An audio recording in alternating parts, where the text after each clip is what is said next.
Good evening and welcome to another episode of Mindful Conversations. I'm Dr. Lori Monaco from Align Yourself, Inc.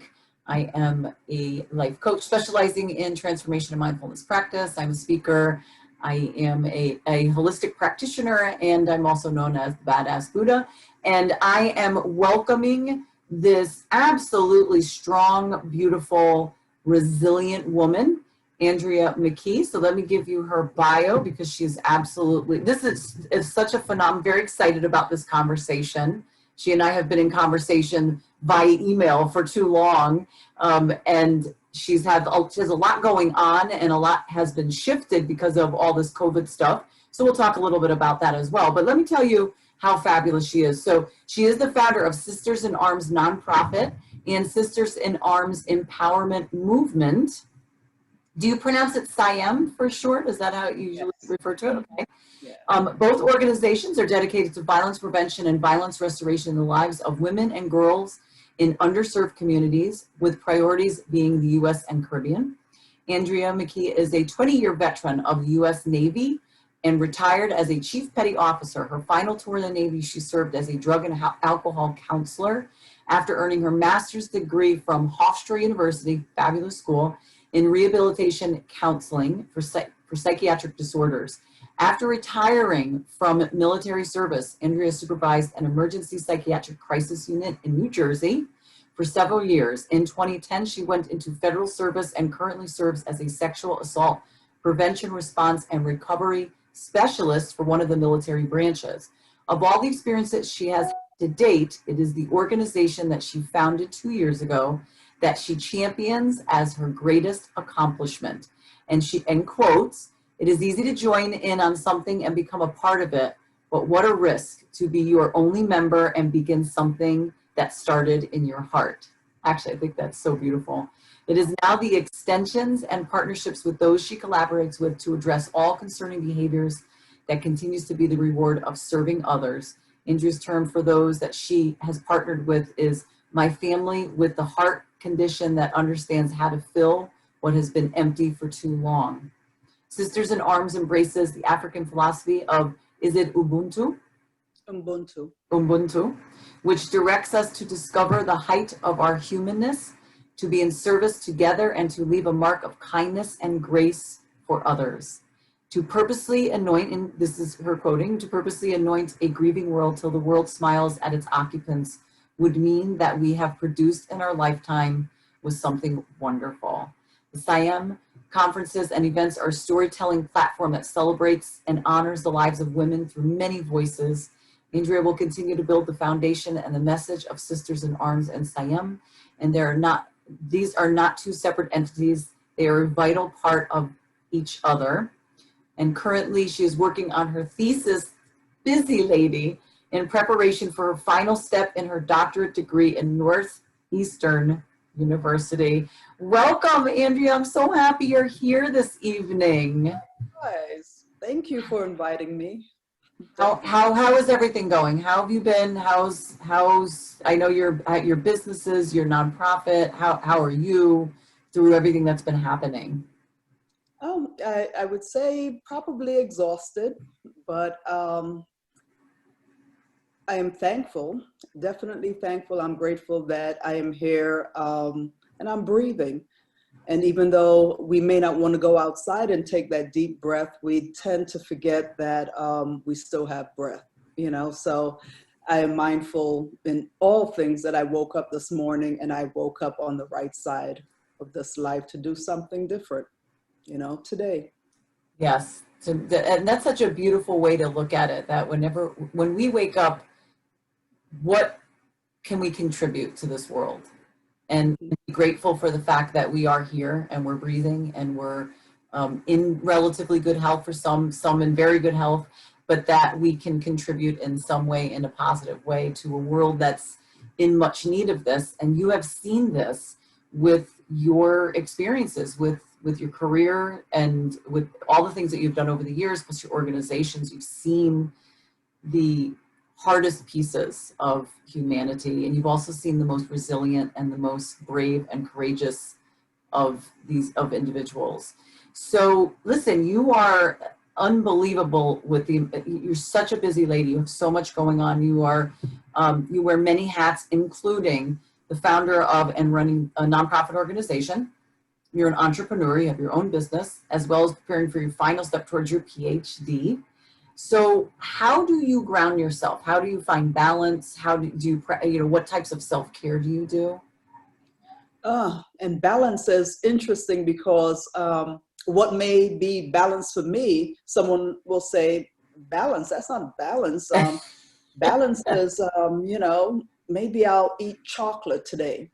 But I have to tell you, prior to COVID-19, a big way in which I really, really experienced balance was really traveling. I love to travel.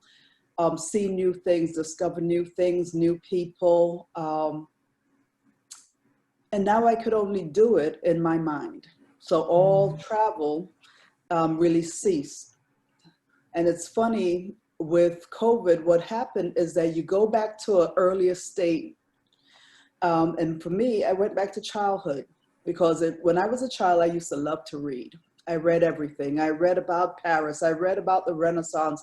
I memorized Langston Hughes' poetry, all of those things because I needed a way to escape and go to places that I couldn't afford to go. I was just a child. I had only an allowance, 25 cents maybe. But you go back to the place that you can still dream, So when things are not the way you think it should be or could be, I think for me, my balance is knowing that I have memory, I have thought, I have a vision that's not what you see in front of you, but what you can remember, you can produce later on. I think that is what has been keeping the balance. It keeps me from not finding myself stuck in a corner crying all day, because if you turn on the TV and you hear the amount of loss on every end, whether it's the racial unrest in one place, the coronavirus in the other, and both coming at impact and impasse with each other, you have to say to yourself, okay, I'm done, or you can say, no, we have to be what vision is really about. We have to be able to find the balance inside of ourselves just to know that there's something new coming, that sometimes what is being birthed is so much more than what we can see right now, Yes. And that's how I'm finding my balance, just through hope and a vision of something new, So I keep that. That's Definitely. beautiful. That's beautiful. So you feel that have you been working a lot during this time period, or have you been working from home? Have you been I know the reason I know you because you had a big event coming up in June, which you had to cancel because everybody was canceling everything. So how busy have you been with all the things that you're working on currently? And you've been home, obviously, working for most of it. Yes. Oh, yeah. And, it's almost as if you leave one busy moment for a different type of busy, because I think I've never appreciated my computer as much as I do these last, 8 months I've been at home working. In order for you to keep the motivation and the message of what's inside of you going, you have to keep working even when plans must shift. Because if you believe in something, if there's hope, right? Hope is this funny thing that when they say you can't do the conference that you were so looking forward to doing this year, your hope is that I'm preparing to do it twice as big next year. And that's what I've been working a lot, writing a lot. I love to write. So I've been writing a lot and just trying to push this sense of usefulness, that it is purposeful. You have to start being very purposeful in everything you do, because of the fact that when death is around everywhere, when sadness, unrest is around everywhere, you have to pull something new into the mix to not let that thing overwhelm you. Correct. So, and that's what I've been doing. And it's been a lot of work, but a lot of good work, you know, hopeful messages, connecting with people within organizations, you know, just really taking the time. If you go on Facebook these days, I think we're all being educated on every front. We're hearing people's voices. You know, we can hear messages that we would never have taken the time. So I think it is, on one hand, we have tragedy all around us, but on another hand, we have creativity just coming through in places that you would never have thought to look, unless pushed in that direction to say, I need to do something today to make myself feel something good. Yes. You know, the messages are good. I absolutely agree with you on that. That's the big focus that I have had. I really do not watch the news much at all. If something is pretty imperative, you know, I have my 80-something-year-old mom she gives me the newscast, you know, like she watches the news religiously. So she'll tell me if something's really, you know, that I have to know. But that's what I've focused on. I have focused on seeing the brilliance come out of people, seeing the most creative pieces come from them, because they were still for like they had to be still for a moment in their lives. They had this thing, you know, nobody can run kids to sports events and then run here and then stay late for work, and it's like all of a sudden they were just everything's slowed down. And not for everybody, I know that. I have plenty of clients that tell me they're so busy even though they're working from home, but it's still different. No commutes, no time lost in different areas, and a lot of inner reflection for people. Have you felt the same way? Like a lot of, you know, connecting with other people in different ways, but also a lot of inner reflection. Have you felt that? Oh, definitely. Even you mentioned your 80-something-year-old mother. My mother turned 80 this year. And for the past 6 months, I've been with my mother and my stepfather, first in Florida. And then I recently, last Thursday, I drove them back to Florida to give them time in their home. And today is my first day in 6 months being in my house alone. My house is quiet. I am walking around and I'm thinking about, number one, that I really miss them. And I'm just thinking about, wow, you know, look at life. Look at what has actually happened and what you've done and had to do in the past 6 months. What do you do now? You know, what do you do with all this information? And I know this is probably one of the most tragic times I've ever seen in my lifetime. And tragic can't even begin to really wrap your head around it, because I think we're all kind of numb, like, huh? You know, huh? But it's also a time where it's forcing all of us to be better human beings. Yes. Yeah, it really is. So that is what is going on inside of me, because every day you have to be better. You have to be better, because this might be the last moment of your life. You don't have, you know, we used to think about, oh yes, when I'm 20 years from now, a friend of mine said once, yeah, I'm saving up to buy a house, so in the next 10 years, but he's like 58. I said, really, dude? You know, that makes no sense to me. Well, now we don't do that anymore. We're trying to live in the moment and live in the now, because we know anything can change. Anything can change. That's right. No guarantees. It was definitely a big wake-up call for a lot of people. I've heard people, some people got very depressed by everything that was going on. I've been around other people who completely changed their whole way of thinking and their whole dynamic of how they live their lives, and they started something new. I've had people build up on stuff, and I think that the people who are really working well through this are the people who just decided that I have to shift, and I have to be flexible, and I have to be open, and I have to learn things, and I have to be in the moment. That, you know, we could go ahead and try to plan, but the reality is that you don't know. Because I'll give you a very benign example. I had planned with my children, we were supposed to go away for like Memorial Day weekend, and of course that got canceled. Everything got canceled.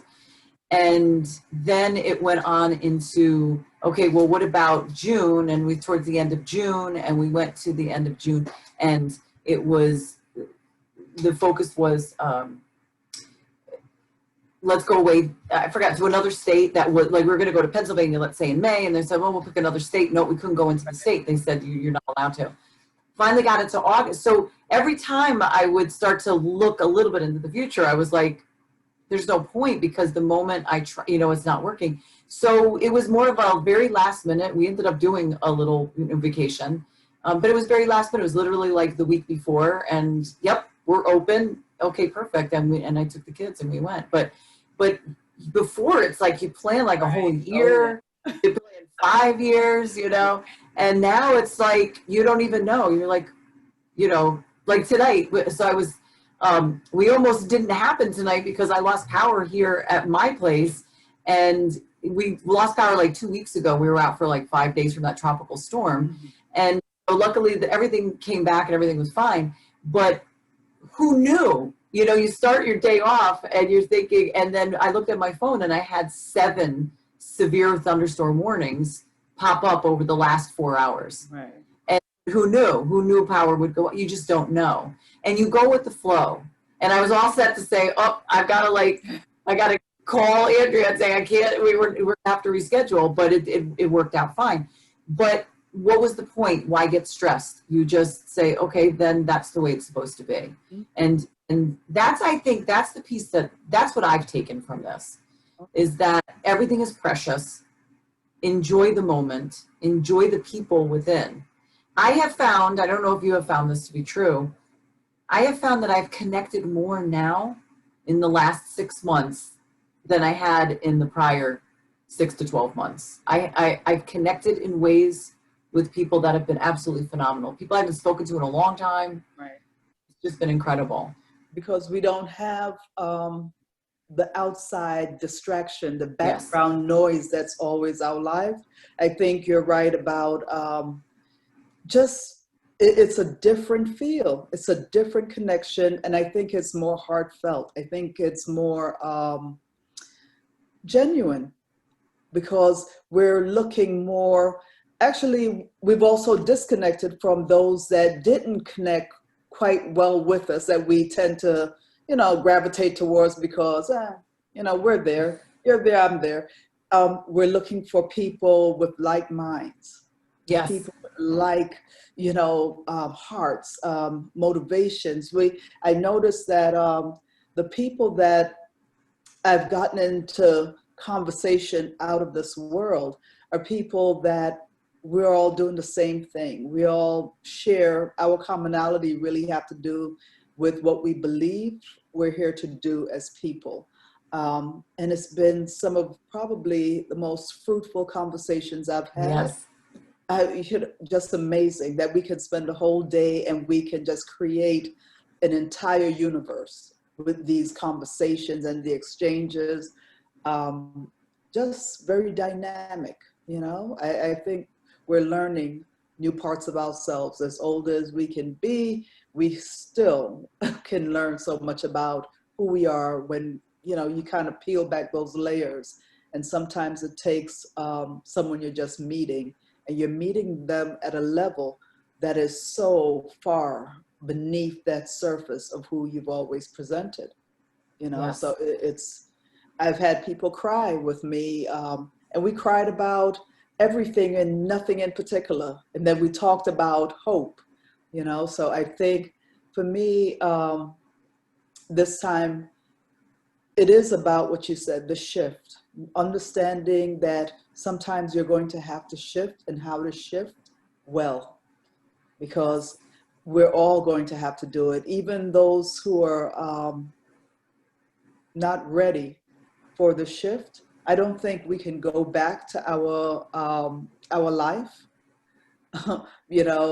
without knowing that if you go back to where you were before this virus took root, then there's something wrong, because every one of us had to have been, kind of pushed in a different direction based on what we now know. I keep hearing everyone talk about, I can't believe this is happening in my lifetime.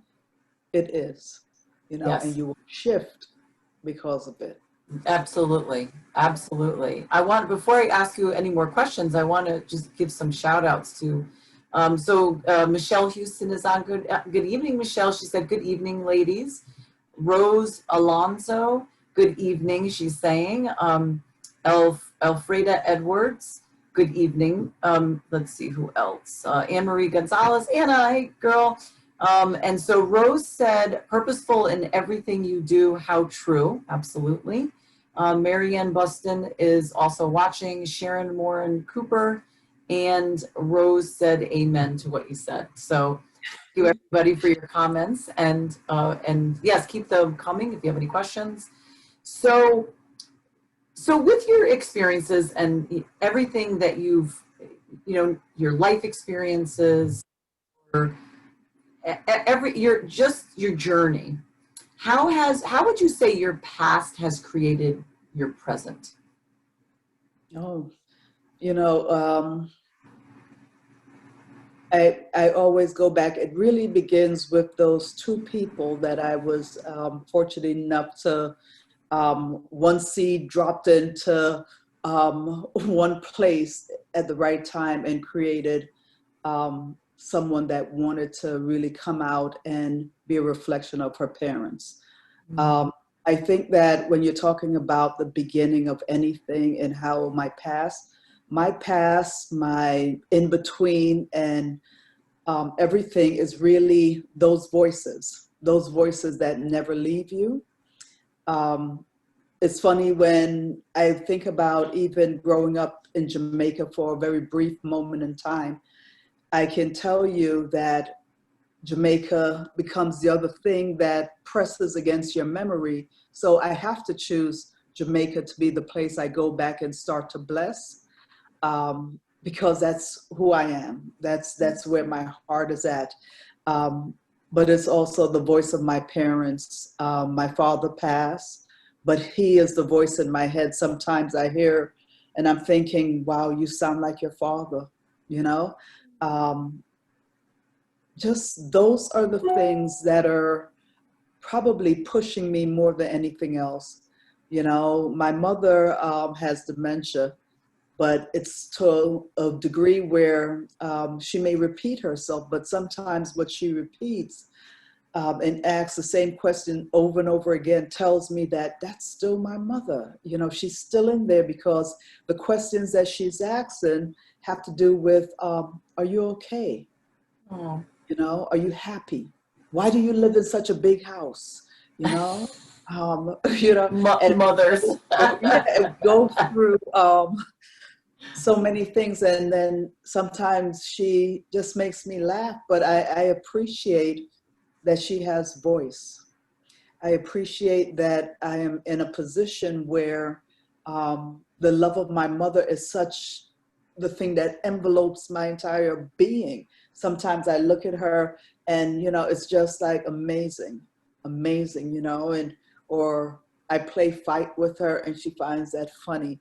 So I think your past and your future, it's the thing that will always link you to being your best self, because that's where it all began. They taught you how to be your best self. And even if things in their life, whether they're not here physically, they're here emotionally, spiritually, For sure. everything inside of you is because they existed, and I'm constantly reminded of that, to say, wow, they change and you've changed with them, because they've grown and you've grown with them. So I am hoping that that is a legacy that, just takes me to the next level of my life and into wherever my life is supposed to end, and with who.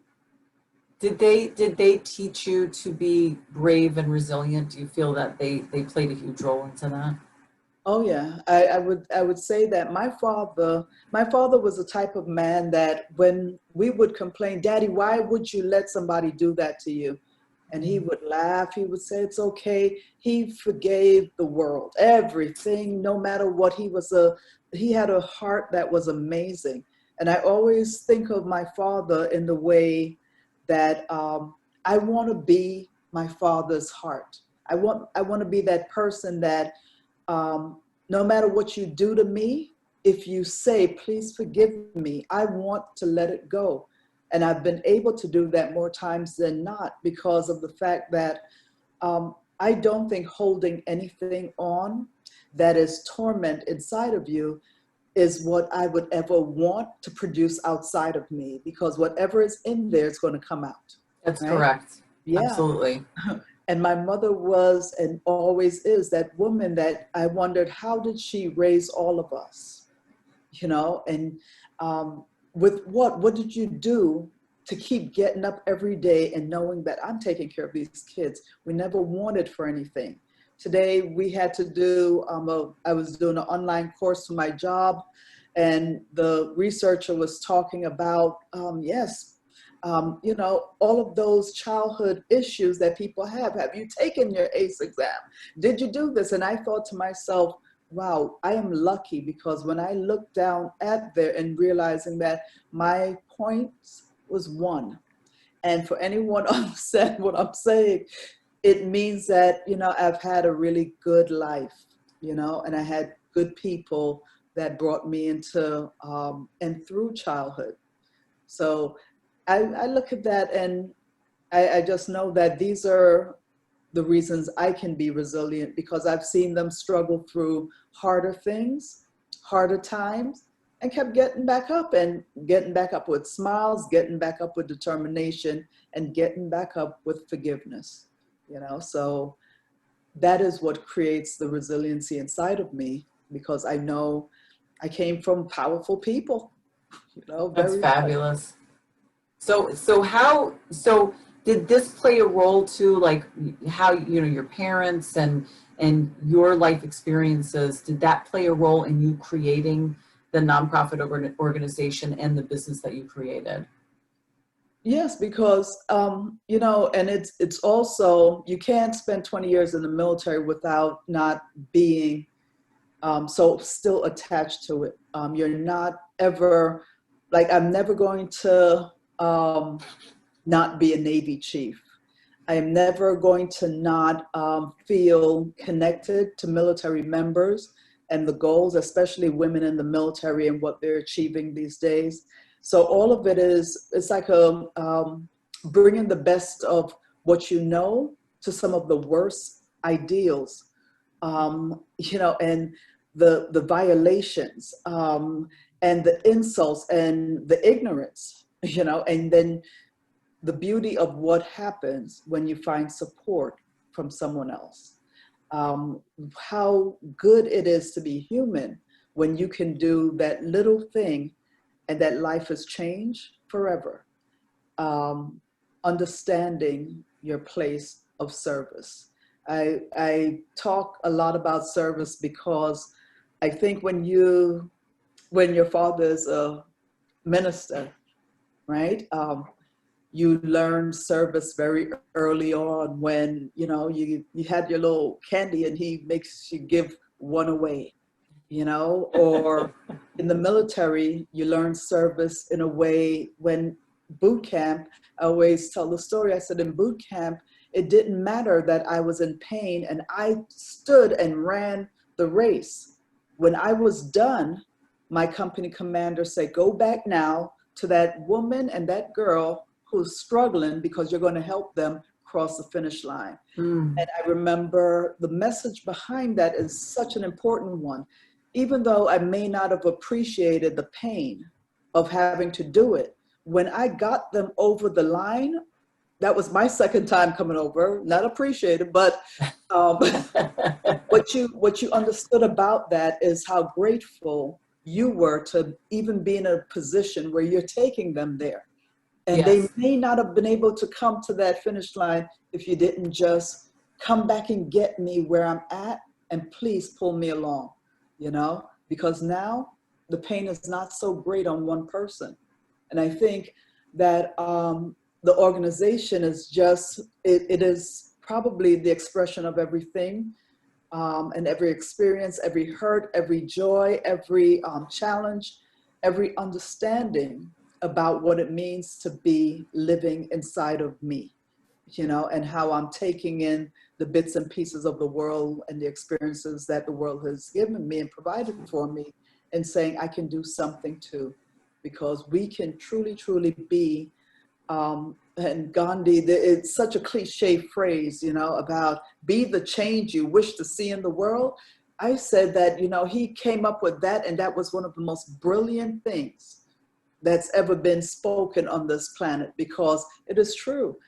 Let's stop waiting for someone else to do what we think should be done, and just one person could Yes. do it.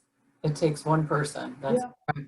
So tell our viewers about your nonprofit organization and your business. Tell them what, you know, how, what the movement is, you know, what your vision is, what your mission is.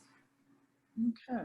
You know, let's see, and you don't know where to start, because first I'm going to tell you, um, that African philosophy, the reason why Ubuntu means so much, it's because it is the one thing that when you think about a concept, right? A concept that tells you that if I lift you up, you know, I am standing next to you. If we are here together, then we're both in the same, we're both elevated. In this time where there's so much racial unrest, I want people to remember those words, because if you and I lift each other up, we're both there together. I'm not losing anything. I am not less than if I am there with you, if you're there Correct. with me. It is about being human and knowing that the height of our humanness is that when we do this for each other, we are there too. We're not separated. It is probably one of the most brilliant example of what it means to just really reproduce that thing that we were meant to be. And this is come from a biblical way of looking at it. We are really, really meant to be that person, that soul, that entity on this earth, because nothing we do is going to serve ourselves. We can't be about who we are individually, because individually we were meant for relationships. We were Yes. meant to be connected. We're human Absolutely. beings. We create, we reproduce, we do all of those things. And when we stop doing that, then we're dying. You know, Yes. we're dying. And I think the idea behind an organization that, number one, SIAEM is about the conference, Sisters in Arms Empowerment Movement. It's about getting women to understand how powerful that woman's voice is. Hillary Clinton said it when she talked about, you know, I finally found my voice, because her friend said to her, hey, everybody knows what this policy, that, but no one knows who you are. You know, you have to speak. And she said, I finally found my voice. Every woman have a voice. And Yes. it's in a woman's story that you can get to see how connected we truly are and what we can do to lift each other up. I believe that women come into this world almost like with a healing power, that they can do miraculous thing. I've seen my mother do it with my sister when she lost her child. You know, I think that it is the power behind just having a story to share. My mother once said, maybe that's why I lost my son, because I was meant to have that Mm. experience so I can take care of my daughter. And I remember Oh, when she said it, I thought, Oh, that's such a powerful way to So put.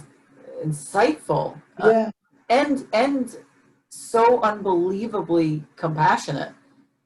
yeah, Because that's usually, most of the time we always think, and understandably, losing your own child is like one of the worst things that could ever happen. We get to that point where, why me? Why did this happen? This is awful. But for your mother to say something like that just shows the love and empathy and kindness and compassion to say, okay, this happened for a reason, and now I can be there for somebody else. That's beautiful. yeah, and that's Amazing. what the stories are about. The conference last year, we had Immaculate Ilabangizo, right, and she is a survivor from the Rwanda genocide. And Oh, if anyone ever want to read anything that will take you to a place that's unbelievable, the tragedy of her story was kind of, it sort of takes your breath away. But the beauty of her story is who she is in forgiveness. When the same person that literally, took the life of her family, and she can say, I forgive you, yes. and what it means to listen to this young woman speak about genocide and hope in the same story. Um, but those are the stories of women. Um, whether it is who has championed the fight for just love and to listen to the hope of loss. So you lose on one hand and you have hope on the other, because these are women who will tell you that even though I still stand, and I believe that's one of the reasons why when we first talked about it, and I said, yeah, there's some tragic stories out there, but in all of the tragedy, we're going to talk about they got up, Yes. and how do we not talk about, no one have all these great good stories. You've lived, what, 20 years later, you're like, oh yeah, my life has been really screwed up. I have a niece who thinks, she had this very long lived life. Okay, you're 22, good, that's nice. But every time, every day you live, you're attaching something new to that story. The story is growing. But it's why the stories are necessary, because sometimes the story is going to heal the person that is sitting there that wanted to die the moment before the story, and that your story is going to give them a reason to live. It's about abuse. It's about violence of all sorts, especially when you look at sexual abuse, domestic violence, when you look at incest survivors, when you look at all of those things that derail the formation of happiness, of hope, of all of those things. And somehow these women and men as well, they stand up. Some men will be there and they're speaking, and they're speaking for their mother, because it's not necessarily that the story belongs to you. You can be the vessel in which to bring the story to our attention. Yes. And Correct. you have some powerful, powerful men that will come and tell you about, even finding how to love a woman, because I had a mother that taught me that. Mm. So, these are the things. It's not just about a death and dying, it's about a living. Yes. I learned things about my sister, and I hope she doesn't kill me for this, but everyone came. I have a younger sister who I thought she had the world wrapped around. Everything was great. She had this handsome husband. She's always smiling. She's the happiest thing. But she gave a workshop, and everyone came out and said, oh, that was a great workshop. Your sister, she said about learning to be happy. And I thought, learning to be happy. Um, and I found out from other people that she and her husband had been trying to have children. I thought she's a surgeon, you know, she's young, she's an orthopedic surgeon, you know, she don't have time for all of that right now. And it was not that. Well, it kind of touched my heart, broke it a little bit when I realized she had been struggling these few years with this, didn't know anything about it. And then I have to say, in August, because this is a great month, she gave birth to twin girls. Oh, Yes, and it was a very exciting moment for all of us. And we, you know, and this is what it's all about, the possibilities. So people that were at the conference that heard the story, they were saying, "Oh my God, did you hear? You know, she's having babies, twin girls, and it's just been amazing." So you have all of those things that bring to life what you go through, the journey of a woman's life. And then the purpose of the conference is really to feed the nonprofit heart, meaning that everything you do in underserved communities, you have to bring it to them. They have nothing to say, you know, you can't, what are you going to do? You have to come with the message, but the message needs to be also tangible. You need to bring the dinner and say, let's have dinner with you. You need to bring the workshops, the art therapy, and say, we're bringing this to you. It's not the conference, we get dressed up, we have a gala, we eat like pigs, you know, we just have a great time and we laugh and we take lots of pictures. But when that's all said and done, the purpose is we need to use this to feed that, because right there where you're talking about women living in shelters, the forgotten faces, you have to remember that is what we do to make sure we're going to serve the least of them. You know, I think that in itself is the message of what the mission have to be. The mission have to be is that we will celebrate our lives, and then we're going to help you celebrate the lives of everyone. You know, people thought that Sisters in Arms had more of a military, like, oh, this is about military women. No, it's about every woman. yeah. You know, every woman. And is this a Black woman thing? Oh, no, it could be if you want to, but I'm saying it is Sisters in Arms. It's every woman. It's all of us. It's every one of us, how we connect, how we, you know, collide, and how we just make great of this thing that we were given, because we are the healers. We are the people that come with something different. We are the gender that I know it is through that spirit that has saved me more times than not, you know, because it's always the woman that comes with the story to, I'm going to talk to you about what's going on, because I know I see something that is hurting, and I'm here. I'm here. You know? I agree with you. I think that we as women are we are very nurturing, and I've met plenty of men that can be very nurturing too, but you're right. It is the story, like we find the way to connect. Mm-hmm. And I think that there was a quote. I'm not a quote person. I always wanted to be that person that remembered every, you know, like would spew out quotes. And there's one quote that I never forgotten, and I couldn't even find out who really said it, because it would just connect it to so many different people. So I don't really know. So I would just say the author unknown.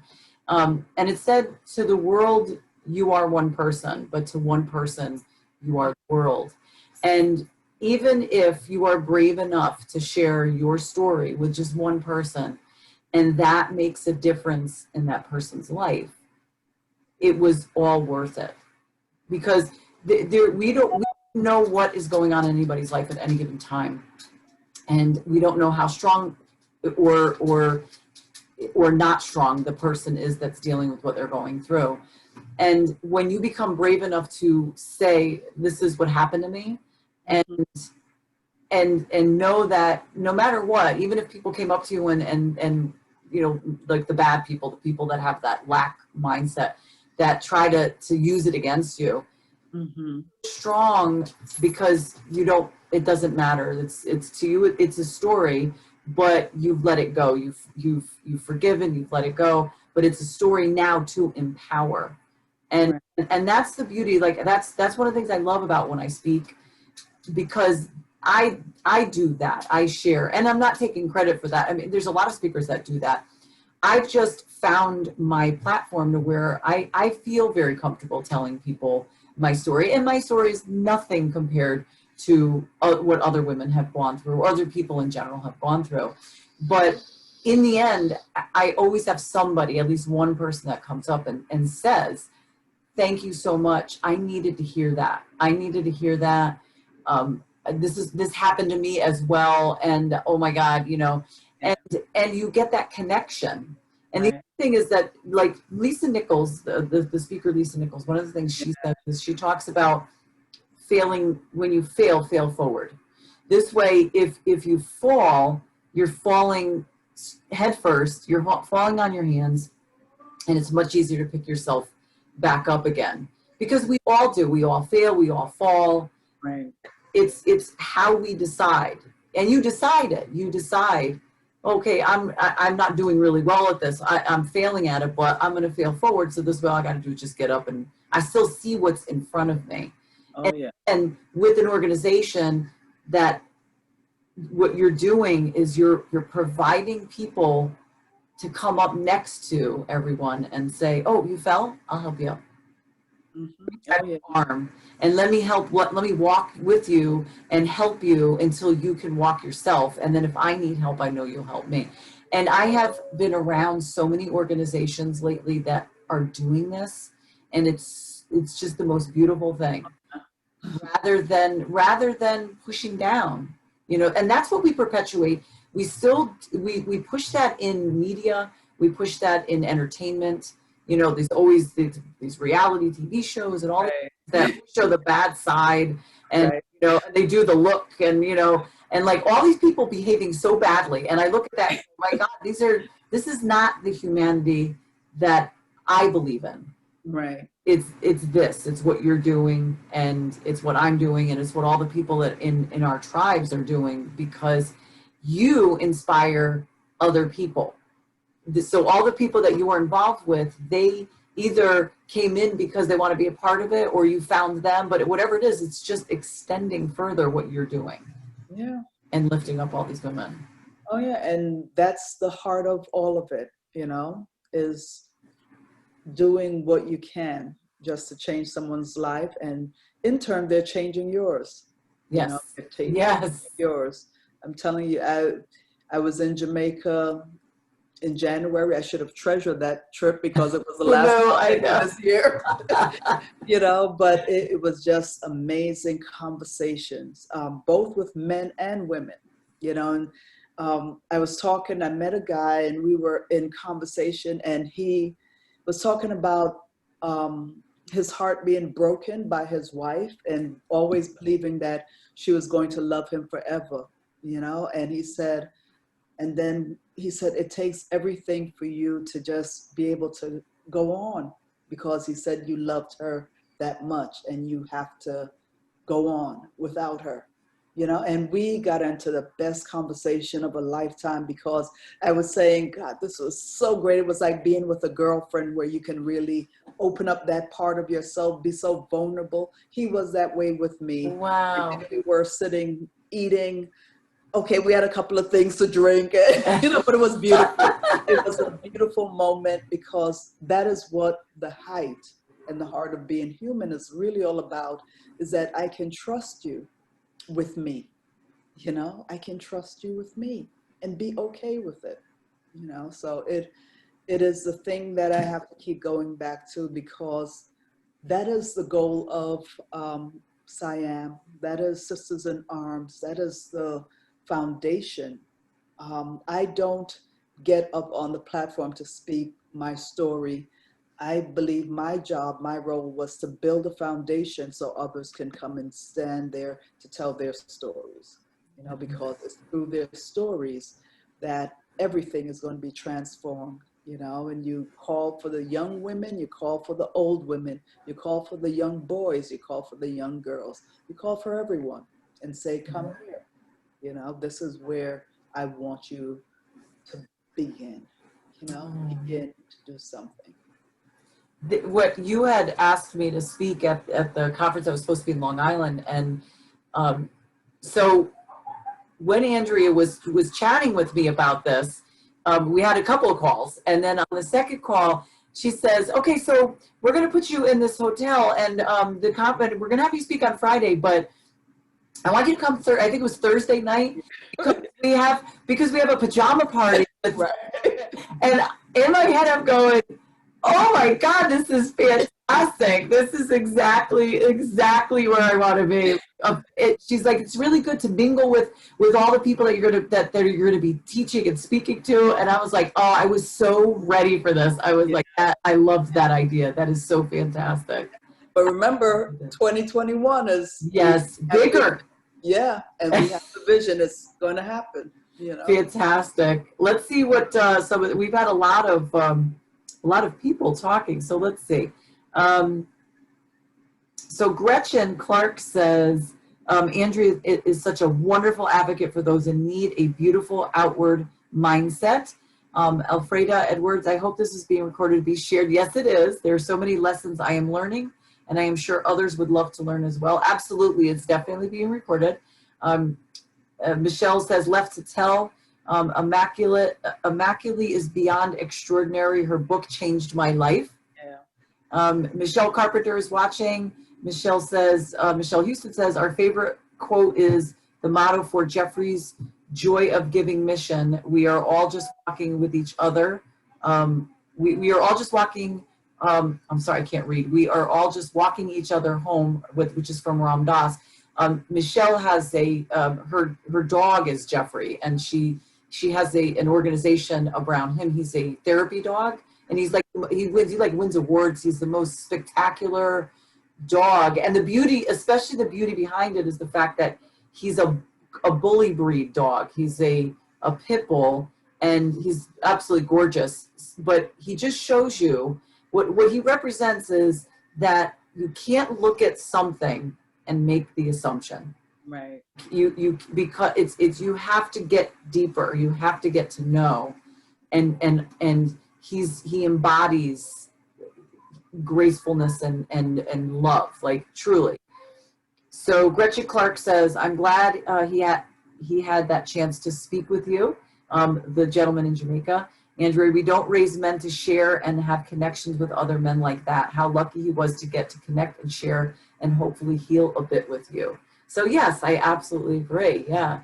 You give space to people. I think that's the big thing. I think that's what your platform is. That's who you are. And I think the more that we do that, when we give people space, we say it's safe, it's okay, and it's okay to be who you were meant to be, your authentic self, the best version of yourself, the beautiful piece that's there. Don't be afraid because of things in your past, things that have happened to you, things that people have said, done, that it's time to let it go, to not give it that much power. Right. So that you can help others heal. And sometimes that is the piece that most people can do it with. That if they know that they're helping other people, it makes it easier for them to let go, to move forward. Okay. And I love that your organization is all about sharing and, and lifting up, and then the next person comes and shares and then inspires somebody else. Oh, yeah. Fabulous. Absolutely fabulous. So you're saying that you're going to have something bigger and better for 2021. What are you working on currently, and how can people find you and help you and, buy tickets and anything that's coming up? What can you let people know? Well, you can definitely find me, www.sistersInArmsCorp.com. Visit the website if you really want to take a little deep dive into the organization, and go to the website just to take a peek and to stay there a while. Some men have actually called me and said, hey, I was on your website and that was amazing. And even telling me what they read and remembered, things of that sort. So it's really worth the journey. I'm currently, one of the big things I'm trying to do even though we didn't have the conference, the need is still out there in the shelters, in Jamaica, in DC. We still want to kind of fulfill that promise of touching lives. So I am still looking that, okay, when things kind of slow down where we can do a little bit more community service, that to really get involved, to give me a call. We have an idea that we will be able to make it somewhere in the Caribbean, most likely Jamaica, to really uplift the women in these 3 shelters. Dr. Mwendo is running these shelters, and these are shelters that are in need of things, basic things that we would like to be the ones providing and making it the thing that we can do to sustain that behavior, you know, because unfortunately, there's no kind of service coming there and saying, oh yeah, we're providing this to you. I watch so many things that even when we think we're in lack, what we see outside of ourselves is amazing. Yes, because I don't know I how agree. they are resilient. I could say I'm resilient because I get to take a shower. I get to do these things. I don't ever wonder how I'm going to eat. When you want to talk about resiliency, talk about Yes. the person who wasn't sure where I'm going to eat today or if I'm going to eat today. Yes. And they got up. They got up, and sometimes they smile at you. And I am one of those people that when you're passing by someone and you see a sign that says, I am homeless, don't determine that the sign is fake, because you lose nothing if you give something because of your heart and say, you know what, here's $5, take care. You know, and I think that's what we need to continue to do.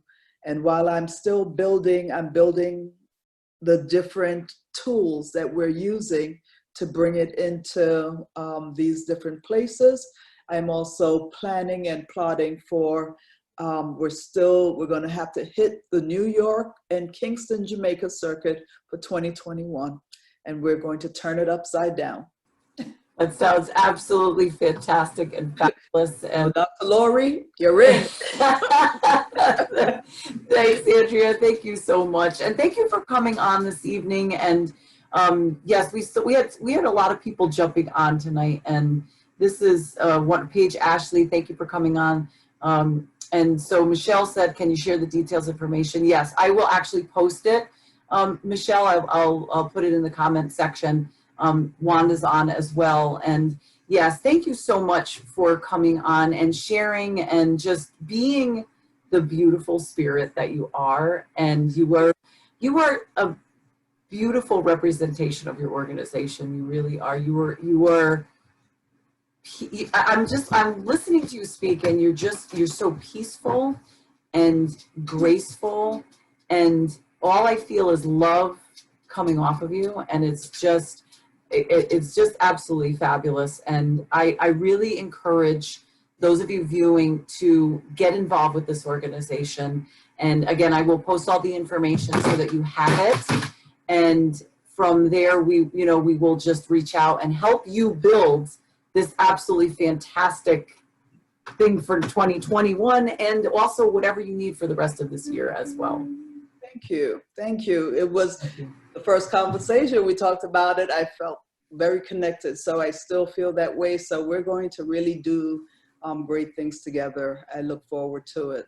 You know, certainly enjoy your spirit as well. You come into this circus with that smile, and it brings the energy. It brings the light, you know, bring the light. We need it. Yes, we do. And with that note, thank you everybody so much for tuning in this week to Mindful Conversations. I'm Dr. Lori Monaco with Align Yourself, Inc. Thank you to my special guest, Andrea McKie, and Sisters in Arms and Sisters in Arms Empowerment Movement.